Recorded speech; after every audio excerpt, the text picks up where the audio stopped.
ኢትዮጵያ የራሷ የሆነ የባህር በር ወይም ሲፖርት ያስፈልጋታል። ይሄ ማንም ደስ የሚሰጠን ሲያጎርፍ የሚነጥቀን ሳይሆን የኛው የራሳችን የሆነ የባህር በር ለራሳችን ያስፈልጋል።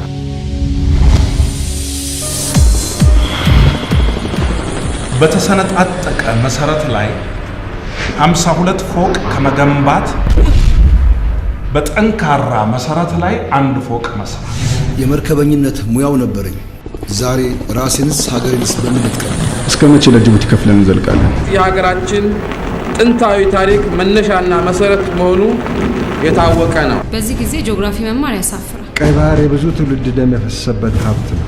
እኔም ሆንኩ አንተ ጊዜና ገንዘባችንን ያወጣነው ልንቀበርበት ሳይሆን ሀገር ልናለማበት። ከዚህ የተሻለ ቦታ ማግኘት አይቻልም። የአሜሪካን ኤምባሲ እጁን ጉዳዩ ውስጥ ካስገባ ወደ ሚስጥራችን መድረሱ አይቀር። ማንኛውንም መስዋዕትነት ለመክፈል ዝግጁ ነኝ። ሁላችንም ከዓላማችን ጎን የደም ፊርማችን እናስቀምጣለን። አንድ ጥያቄ አለኝ። ጊዜ ራሱ የሆነ መልስ አለ። ይህ የ8 ሰው ሚስጥር ወደፊት ለሚኖረን ለኢትዮጵያ አዲሱ የባህር በር ጽዋችንን እናነሳለን።